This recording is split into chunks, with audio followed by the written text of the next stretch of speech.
Want to welcome everyone for coming to the PHRC Fair Housing and Power Hour. This is where we try to kind of drill down on some of the very basics of the Fair Housing Act. This is intended as a refresher for those of you that are veterans in this field, but also it is intended for sparking interest in conversation and further interest from individuals that may not be as familiar with the Fair Housing Act or with the civil rights laws that govern housing, like the Pennsylvania Human Relations Act. So I do want to thank you for being here. One housekeeping note is please maintain yourselves on mute unless we're going to be interacting through questions. I will try to make this as interactive as possible. So I may ask you to type something in the chat, maybe use your reaction buttons, those kinds of things. So be on the lookout for that. Feel free, if you have a question, to put it into the chat, and we'll go ahead and try and address it as quickly as possible. I'm not usually as quick as that, and that's why I'm so happy to have the assistance of Brittany Mellinger, who is a fair housing training and outreach coordinator. She's working behind the scenes. I also want to thank ASL Services and Laura, our interpreter for ASL Services today. So with that, we're going to go ahead and get started. So we're going to go ahead and talk about fair housing for families. So when we're talking about fair housing for families, what am I talking about? Talking about familial status, but I don't want to get ahead of that. First, I want to tell you what we're going to try and accomplish today in this training. So we're going to provide an overview of the Pennsylvania Human Relations Commission, and we're going to identify relevant fair housing laws and protected classes. We're going to discuss the acts of housing discrimination and discuss housing discrimination issues that families face. We're going to provide some information about filing the fair housing complaint or a fair housing complaint. And the most important thing we're going to do is we're going to try to answer your fair housing questions. I always say that that's the most important thing because you never know what comes up as we go through. All right.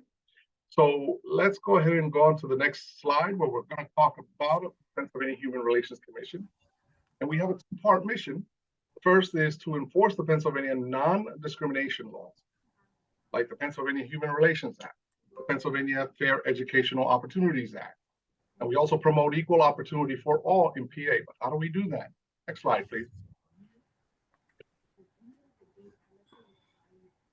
So as you can see, this is a vast ground that we have to cover. Once again, I'll remind everyone to put themselves on mute so it's not to distract. Thank you. But as you can see, our jurisdiction is pretty much all over the Commonwealth. We have 3 regional offices, for those of you that are not aware.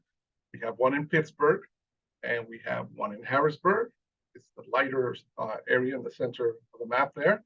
And then in the lower eastern quadrant, you see our Philadelphia regional offices. All those regional offices have investigators, attorneys, has this the regional director, and clerical staff. So every one of those is outfitted equally so that we can serve the people of the Commonwealth. And so when we talk about providing equality and being able to collaborate with regards to what we do so with HRCs from across the Commonwealth. That's Human Relations Commission from across the Commonwealth. We do this through fair housing initiatives programs from throughout the Commonwealth as well. There are about 5 of them in the Commonwealth of Pennsylvania.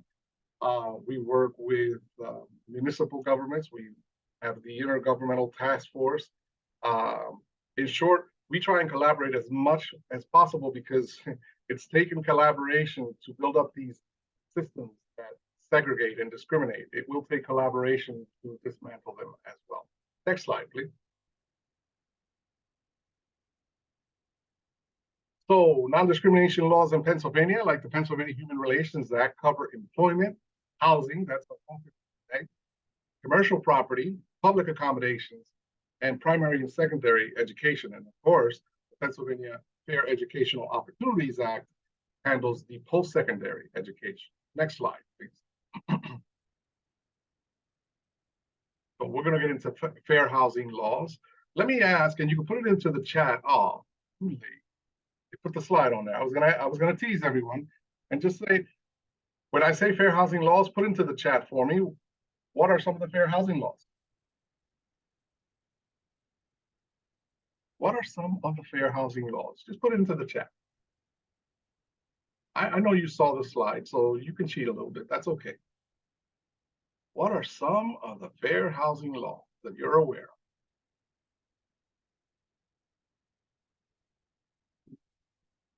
We should have a Jeopardy jingle. Title 8. Thank you, Chris Young. Who else? Pardon me as I slide through reasonable accommodation, reasonable modifications. Okay. Thank you, Christopher. 5H, like that, Todd. Thank you. Todd's getting very sophisticated. He's going by sections of the PHRA. Well, many of you are right on the right track. All right, let's go ahead to the next slide as we continue to get that forward. Thanks again. So when we talk about the fair housing laws, we're talking about laws that navigate in and around the housing civil rights laws, right? So that includes the Federal Fair Housing Act, right? And all of its amendments. It includes Section 504 of the Rehabilitation Act. It includes the American with Disabilities Act. Also includes the Pennsylvania Human Relations Act, most certainly.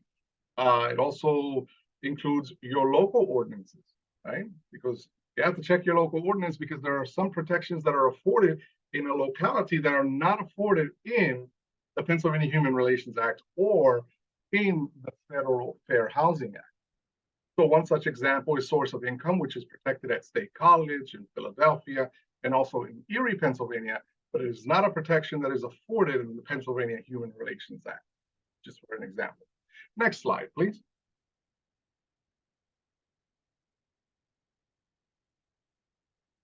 Okay, so how many of you all know, and I always like to ask this question, that the Fair Housing Act has two goals, right? You could just give me a thumbs up in the reactions and let me know if you knew that.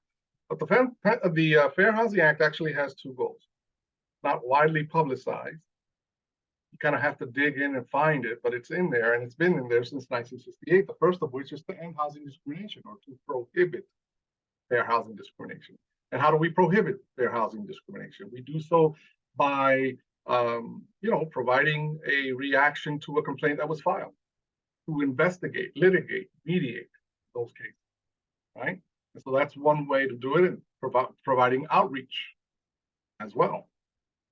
Providing outreach and information, being proactive with it. But that second goal, to promote diverse, inclusive communities, is known as affirmatively furthered fair housing, which in 2015, the Obama administration defined as taking meaningful actions in addition to combating discrimination that overcome patterns of segregation and foster inclusive communities free from barriers that restrict access to opportunity. And remember that those two words, access to opportunity, based on protected characteristics. Because basically it's saying what we're trying to do is desegregate it. So on the one hand, you have the reactive part of the law that reacts when somebody files a complaint. Then you have a proactive part of the law, which is affirmatively furthering fair housing. It's taking those meaningful steps that are above and beyond that enforcement mechanism to ensure that we desegregate neighborhoods. And so my argument has always been we've not moved that second part to the same rate that we've moved the first part. And this is why we continue to find a lot of segregation. We still have exclusionary zoning laws. We still have the wage gaps, education gaps, health gaps that exist in those historically redlined communities. And now, of course, we've seen that most recently with the COVID phenomenon. So next slide, please.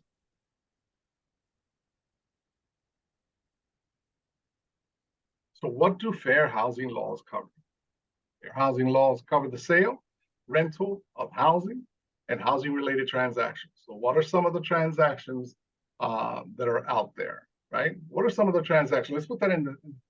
What are some housing-related transactions? I'll give you a couple there. But think and think outside the box and put it into the chat. We won't spend too much time on it, time constraints. But what are some housing transactions?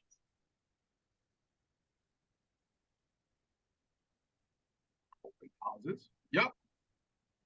Definitely open houses, right? Because you're inviting people to come and see a house. There might be different terms and conditions in the way people are addressed when they come and see the house, right? So, and some of the houses that are housing that is covered is apartments, single family homes, mobile home parks, condominiums, public housing, nursing homes, dormitories. This is not an exhaustive list, right? There are other kinds of homes that are also covered. There's a strong argument that could be made for the shared rental experience, right? Short-term rental experience. If you get into a short-term rental and you're there for, say, 3 months and you're receiving mail there, that may flip from what we might consider it a commercial property, right, to a housing concern. Just telling you what some of the case law out there says, but sometimes it can flip.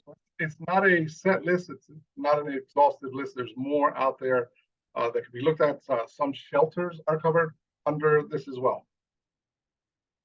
And so when we're looking to investigate cases of housing discrimination, there are two provisions that we look at, right? The disparate treatment provision, which is treatment that directly discriminates against a member of a protected class. And then you have disparate impact, a policy that impacts members of a protected class. So it's neutral on its face, but when applied, only certain populations are affected. And we'll get into a little bit more about those two definitions in a moment. Next slide, please. So we're going to get into protected classes. What are some of the protected classes? Just put them in the chat. Name protected classes for me under the Pennsylvania Human Relations Act or the Fair Housing Act. See how alert we are today. We're going to keep this interactive, y'all. Age 40 and over. Thank you. Thank you, Malika. Hairstyles. Hello. Yep. Service animal. Whoa. Protected class. Protected class. These are children, sex, race, color, race, disability, right? Right. Very good. Thank you. Thank you for participating. Race. Okay, ancestry. Very good. Very good. All right, let's go on to the next slide and see how many of those we got right. You can see on the left we have the Fair Housing Act, and in the center there, we have the Pennsylvania Human Relations Act. Let's see how they stack up. We have race on both, color on both, national origin on both, political status on both, religion and religious creed, so the belief structure of an individual. It may necessarily not be religious in nature, right? Sex, obviously, and then we have disability, and then we have obviously the protected classes under the PHRA, 40 and above, ancestry, the use, handling, or training of support animals for disability purposes is another one. Someone mentioned earlier emotional support animal, and while that is not a protected class, it is a reason why somebody would violate a protected class, right? Because they wouldn't give them a reasonable accommodation. So let's go on to the next slide, please.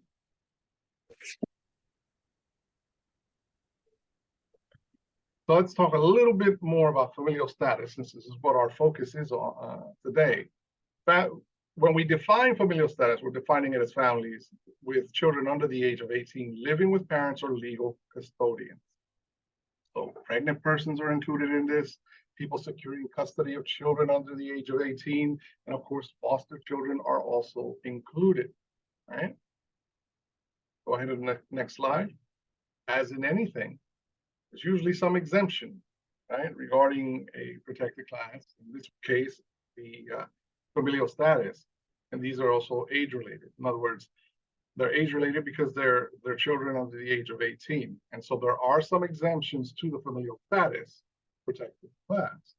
So housing for older persons is homes or housing that is 55 and older. So they're located in 55 and older communities. 80% of those units must be occupied by at least one person who is 55 and older to maintain their status.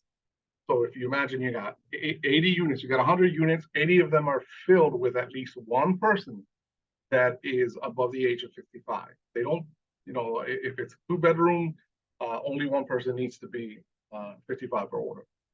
They have to advertise as such and market as a 55 and older community. And again, only one person needs to be 55 or older. There are some age limitations that can be placed on other tenants.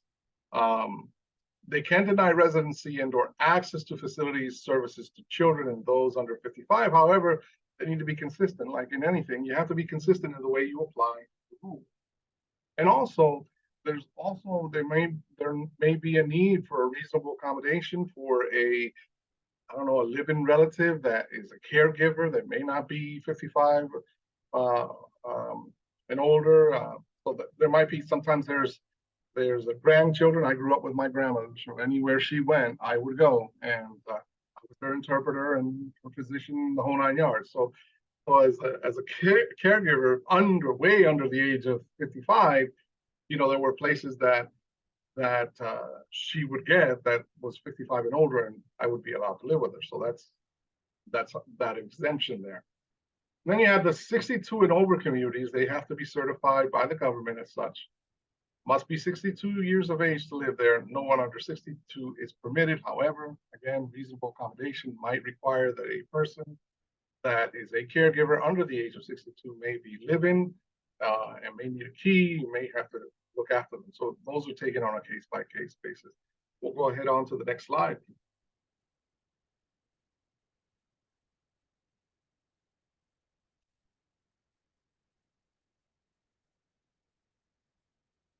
Let's talk about sex as a protected class under the PHRA. While the LGBTQ is not considered a protected class under the PHRA, we did finalize regulations that establish that the term sex may refer to pregnancy status, childbirth status, breastfeeding status, sex assigned at birth, gender identity or expression, affectional or sexual orientation, differences in sex development. These regulations are utilized by the Commission in accepting complaints, conducting an investigation, and adjudicating cases. So what does that mean? All that mumbo jumbo and jargon just means that because of the abundance of case laws that's been out there, the Supreme Court made its ruling in Bostock v. Clayton, stating that someone that is being discriminated against because of who they love, who they marry, how they dress, how they present themselves is discriminatory on the basis of sex, not because they're discriminating against the gender they are, but how that gender should behave, who they should love, that kind of thing. So that decision then came down, and there was an executive order that was issued by the Biden administration that basically asked all FAPs, Fair Housing Assistance Programs, to use that same kind of analogy in taking cases.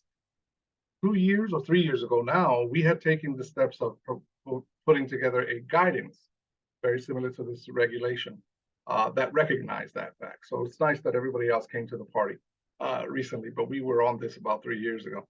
Next slide, please.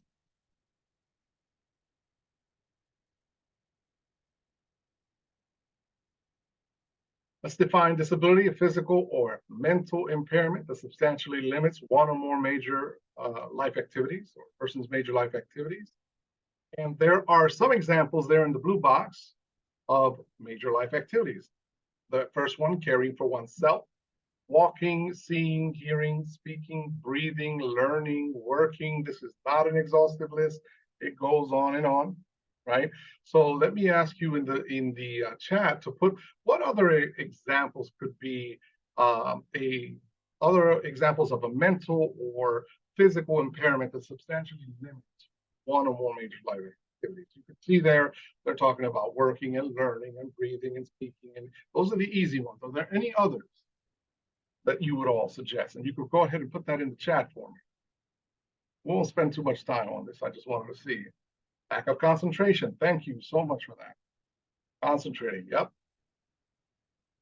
ADHD. Now we're getting technical, but yes, absolutely. Any others? As I said, we won't spend too much time on it, but you get the idea, right there. It's substantially limiting.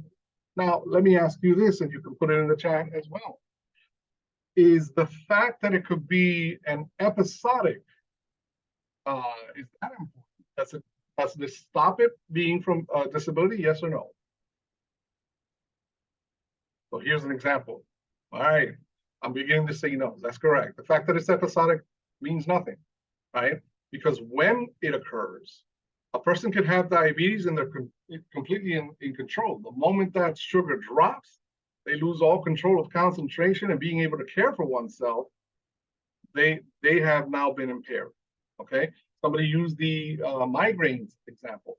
Absolutely, people that I know, people that get severe migraines that they can't function. People that get vertigo, when those episodes come in, whew, that you basically are paralyzed at that point. But thank you so much. And now the Fair Housing Act protects those who either have a disability or have a history of having a disability or are perceived as having a disability. Okay, so you have a disability, have a history of disability, or you're perceived. Sometimes that perception is almost as bad as having a disability. Sometimes you have people that have come to me, and I used to have people that would come and say, I'm being treated this way by the maintenance staff because, I've overheard them saying that I'm not altogether there, and they would make a gesture. And it's because of this that they don't come and service my needs when I need some maintenance issues resolved. Again, that's perceived. If that person can articulate that in a complaint, that's certainly something we would investigate. Okay. Next slide, please. Talk a little bit about discriminatory actions. What are some discriminatory actions? Put them in the chat for me. What are discriminatory actions? And if you don't know, that's okay, but you can take a guess as well. This is a brave space. We can be wrong here. This is okay. We're here to learn. So what are some discriminatory actions? Let's think back in our memory banks of times when people have talked about being discriminated. What did they say happened to them, right? What are some of the discriminatory actions? Feel free to put that in the chat. Refusing a reasonable accommodation. Thank you, Malika. That's very good. So that's a great example. Not getting a job promotion because of their sex, not renting to them. Very good, very good. Excellent. Delayed accommodations. You don't rent to Hispanics. Yeah. Not renting to persons with children. Retaliation. Thank you so much. You guys are on it. You got to cut in working hours or change in shift. And that could be retaliatory as well. Blockbusting, refusing emotional support animals. All very good ones. Thank you so much. Let's go ahead to the next slide. Unfair appraisal. So here are some, and again, not an exhaustive list, but many of you hit on these: discriminatory statements, discriminatory inquiries, like you're calling to rent a place and somebody right away asks you, are you disabled, or how many children are going to be living in that place, right? That's a discriminatory inquiry, because then at the end of that, whatever decision is made, you could easily go back and say, well, I don't know if this has anything to do with it, but I didn't get the apartment after they asked me if I had children, right? And so you've seen that. That's a discriminatory inquiry. Steering, right? Steering someone to a unit where you believe, as the leasing agent, that person will feel more comfortable because there are more people of their category, right, living there. Maybe more children are in the same building. There are more families with children that live in this building versus the building that you're interested in living in. And so they want you to live there because they feel that you'll be more comfortable. Refusal to sell, somebody mentioned that earlier. Finance housing, unfair appraisal, somebody also mentioned that. Predatory lending is another one. It's where you're focusing your lending on a particular client or group of clients and offering these terms that can be predatory in nature. So balloon payments, that is still very popular, still many cases coming from the justice system on that. Discriminating in housing terms and or conditions, unequal provision of services and facilities, happens a lot. Sexual harassment, obviously, is a form of discrimination. Refusal to provide a reasonable accommodation, somebody mentioned that earlier. Next slide, please.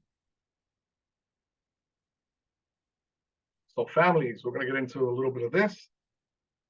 What the discrimination could look like is denial or different treatment because of a physical, cultural, or linguistic characteristic of another country. And obviously, we're going to thank our friends from Realm and Kofax that provided some of this information. And, they really dug into it, and it was great for them to allow us to use this. but they can deny on the basis of a name. Your name is hard to pronounce, or even on language. The person may have a language barrier.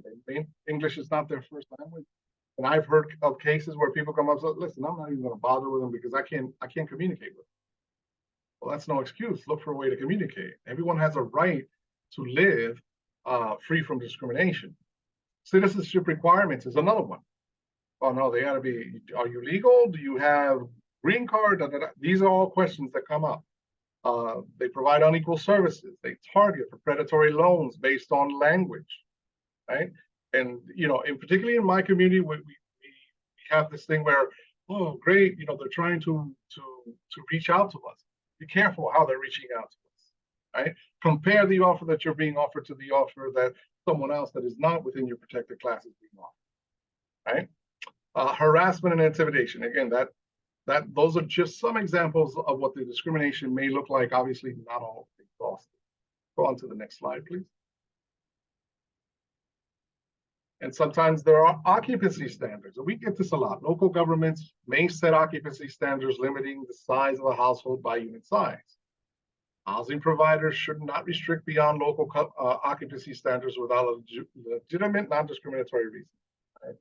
So in the Keating memo, from what I recall, it plainly says that when it comes to the sleeping arrangements within a home, that's an arrangement that is left to the parents of the home, not the landlord. So the landlord can come up and say, well, it's a 2-bedroom townhome, and you have a boy and a girl, and they shouldn't be sleeping together in the same room, right?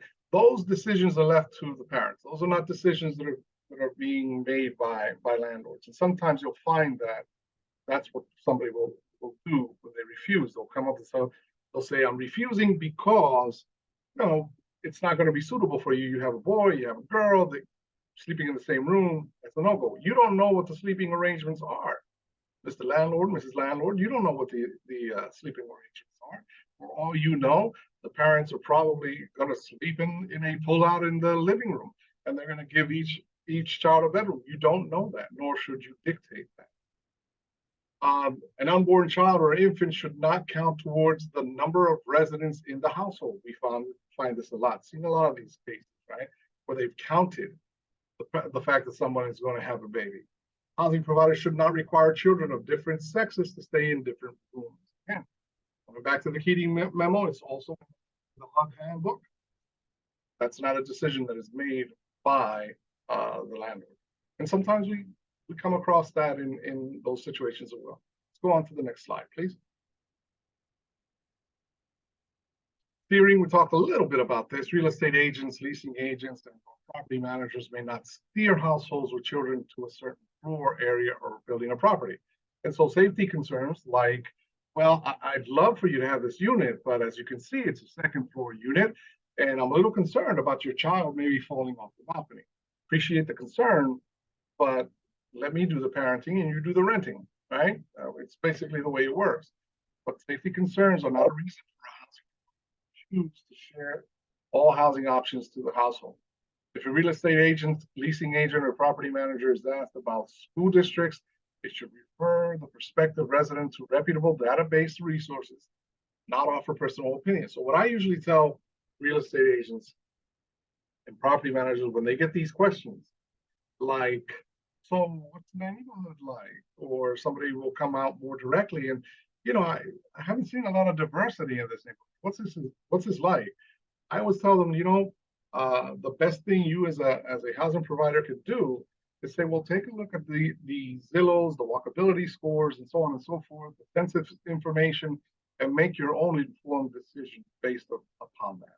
I can tell you about this unit, I can tell you about the amenities, but as far as the neighborhood and so on, I'm going to ask you to go ahead and do the research. Now, the argument or the pushback that we usually get is the real estate agents who say, well, I'm just trying to provide great customer service. And I do respect that. If you want to provide great customer service, leasing agent, real estate agent, what you want to do is just say, why don't you give me a wish list of what you'd like? And I will show you units that correspond to that wish list. And again, if you want some more information, here are some resources where you can get additional information as to the neighborhood makeup and all that good stuff. Next slide, please.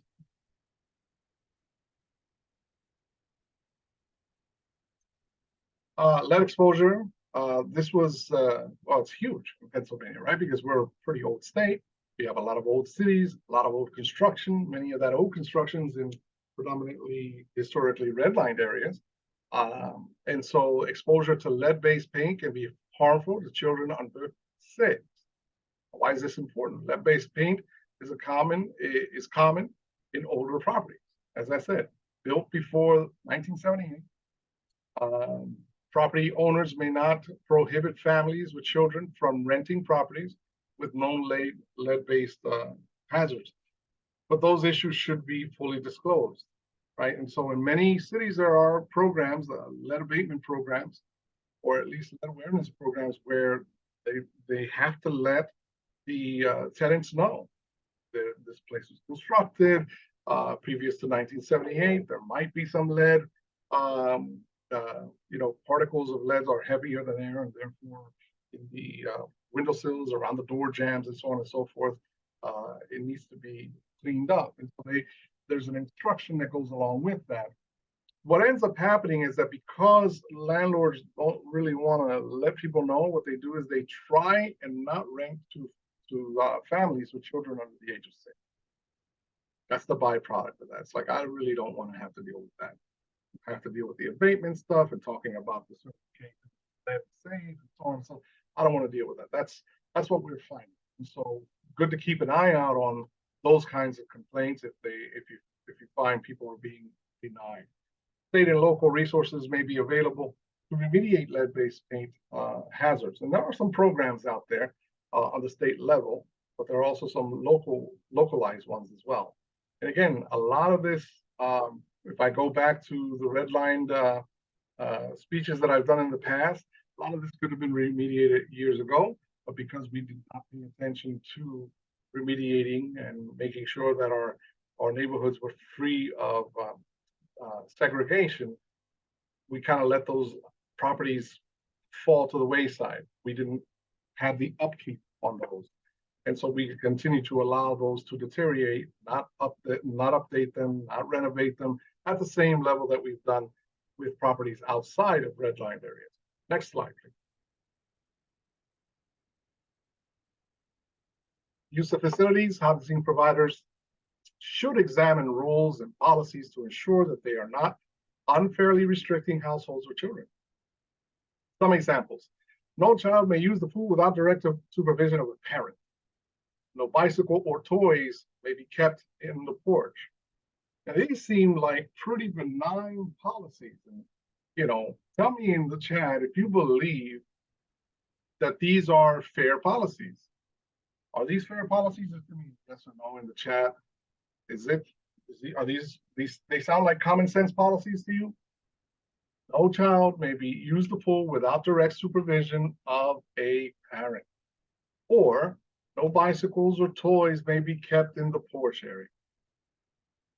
Just in the chat, tell me, yeah, those are good policies.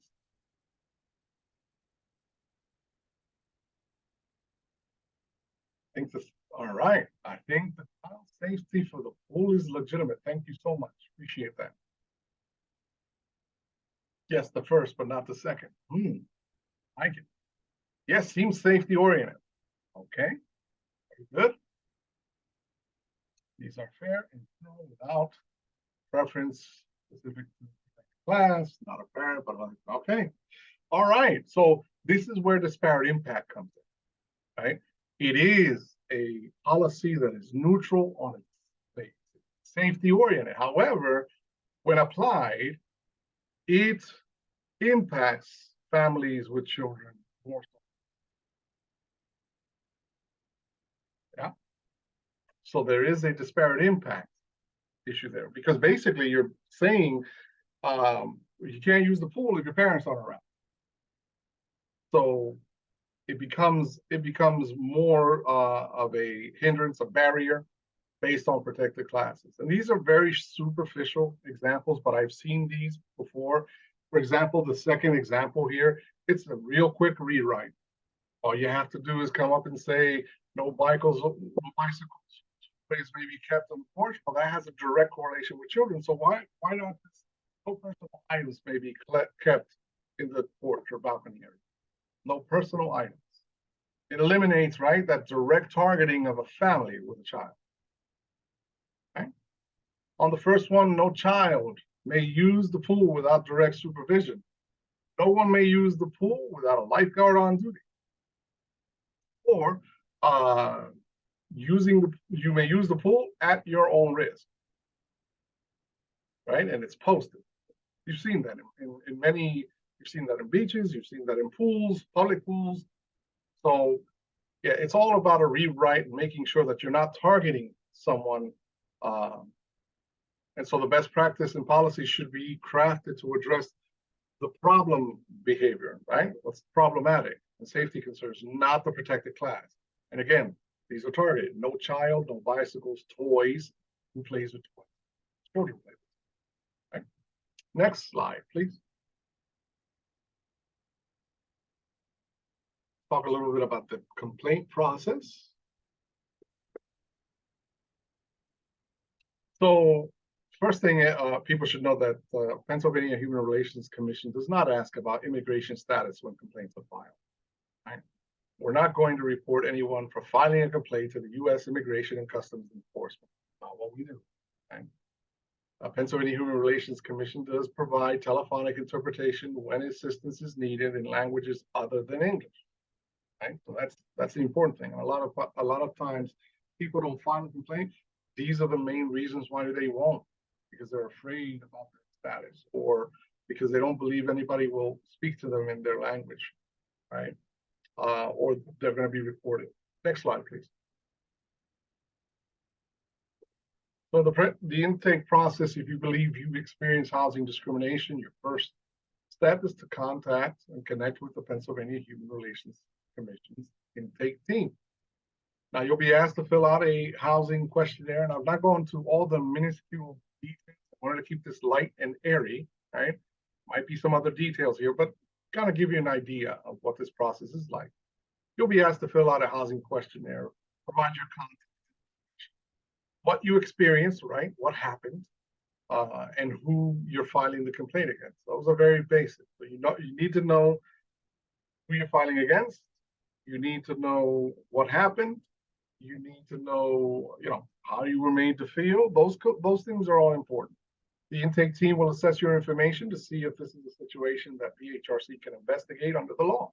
That's what we're looking for. We're looking for whether or not we have jurisdiction, that's what we call it, whether or not we have jurisdiction to investigate it. If the complaint is jurisdictional and timely, because you have 180 days from the act of harm, right? The act of the harm, the last act of harm, to file with the commission.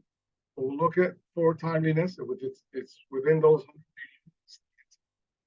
Help you finalize the complaint, then the person who was filed against will be notified. Basically, they get a copy of the complaint. Next slide, please.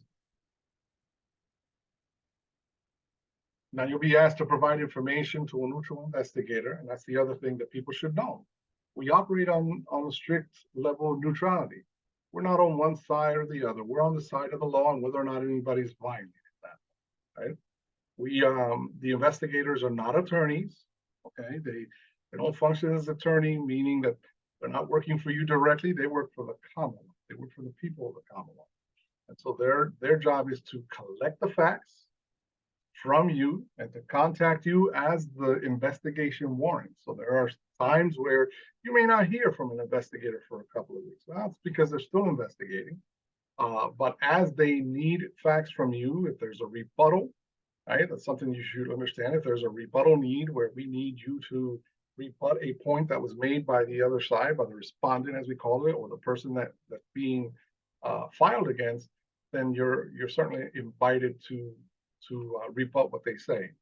Now, the investigator may ask for documents, interview witnesses, they may actually hold a fact-finding hearing, or they may seek other ways of obtaining evidence.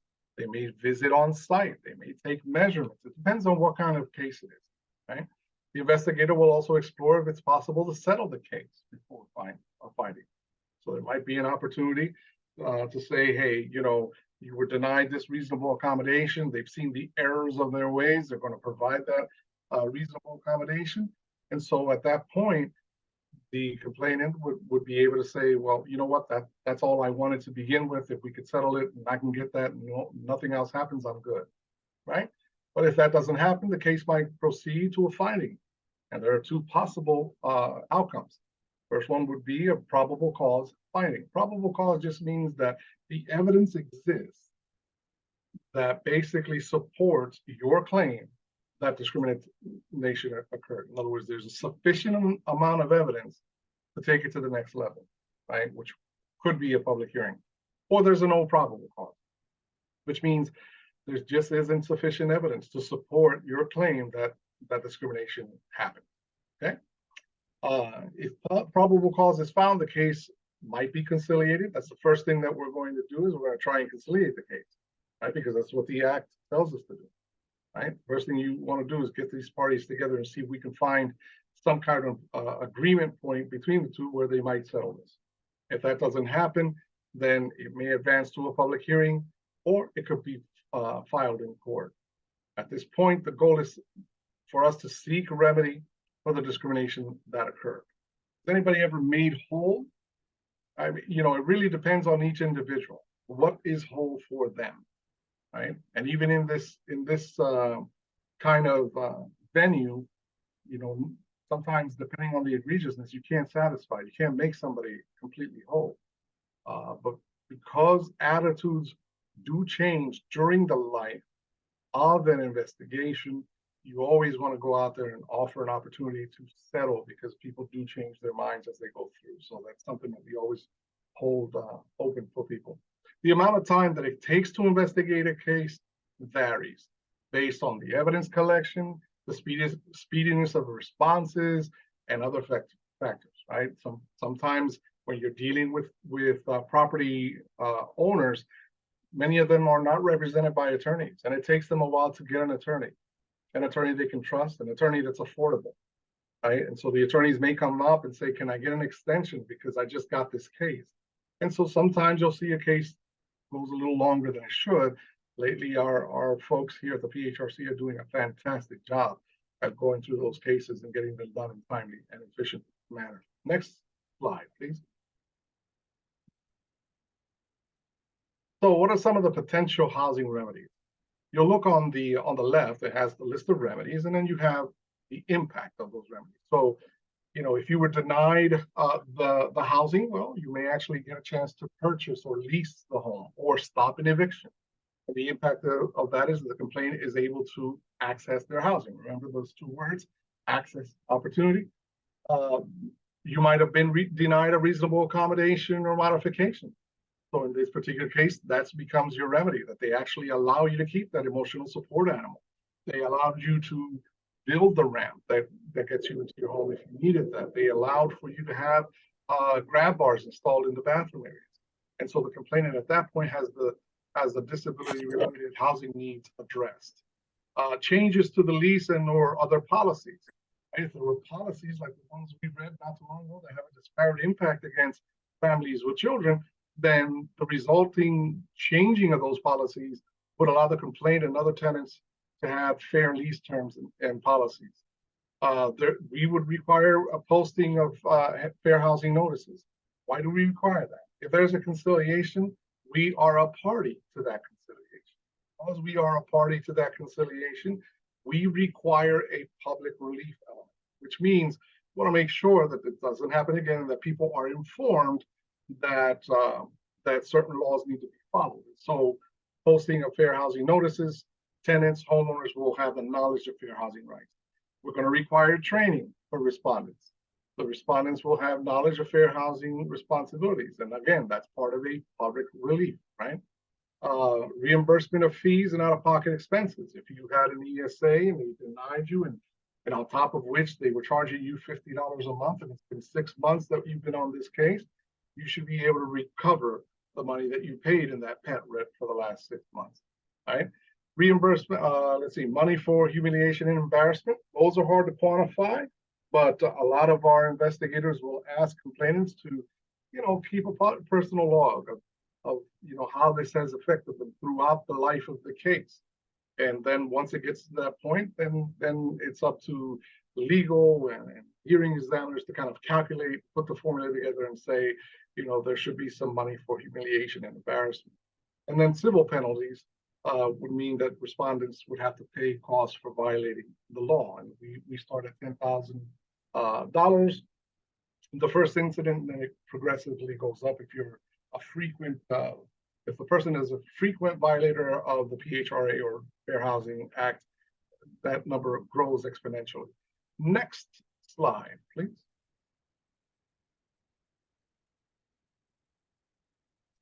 So here are some of the most recent awards. You got a 1.5 billion housing provider failed to provide accessible units and ignored requests for reasonable accommodations. A delay is as good as a denial, folks.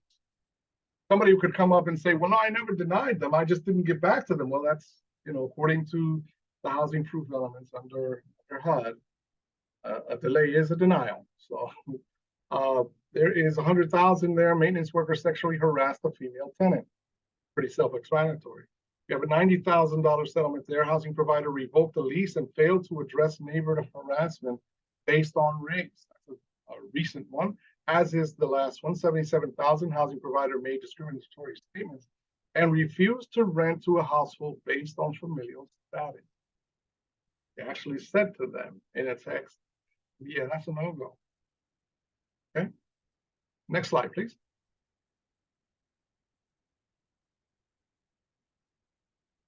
Here's some of the resources that we have. Feel free to contact us if you want any of these resources, but we have the PA Fair Housing line also listed there. We have the custom fair housing training and consultation. So that means for all of you that have never been to one of these fair housing power hours, it means that we try to put fair housing trainings that address specific situations. In this case, we looked at familial status. We have fair housing and hoarding. We have fair housing redlining from yesterday and today. It gives you an idea of how all the segregation occurred. We have various brochures and fact sheets at your disposal. And of course, we self-plug here, the PHRC Speaks series, Fair Housing in the 21st Century, is airing beginning December 3rd, I want to say, at 3 p.m. And it'll go through April. And it's every first and third Sunday of the month. And we discuss many fair housing issues. In fact, December 3rd, we're having Dr. Robert G. Schwem on PHRC Speaks. And anybody that's out there that does investigative work knows the Schwem books. That's the guy. So we're going to be speaking to Robert Schwem. Next slide, please. There's our contact information, our address, our email, and guess what? There's a QR code. And if I could ask everybody to scan that QR code and take a very brief survey.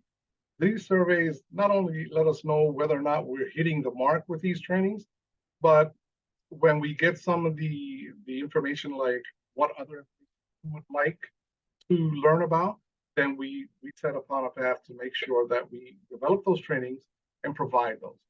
We like to make our trainings as intuitive as possible so that you don't feel like you're wasting your time when you come here to these trainings. You have my email there. It's better than phone. I'm not real good on the phone, but I do answer my email very readily. And then, of course, we have Brittany Mellinger's email as well. She's our Fair Housing Outreach and Training Coordinator. And if you would like to get a training schedule for your organization, all you have to do is contact bmellinger@pa.gov, and she will make sure to hook it up for you. At this point, we're going to open it up for questions. You can either type them in the chat, or you can come off mute and we can banter a bit. Any questions?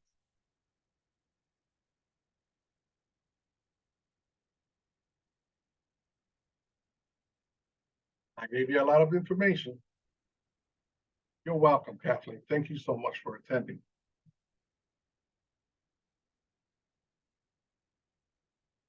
All right.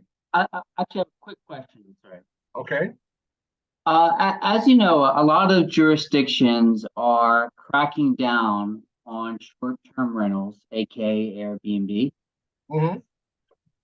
What impact will so basically the local jurisdictions are trying to make Airbnb or short-term rentals prohibitive. What impact will this be on any local fair housing laws, do you think? I mean, just looking at it from a 30,000-foot level, I don't know that it'll have impact on fair housing laws unless they change the way the short-term rentals are.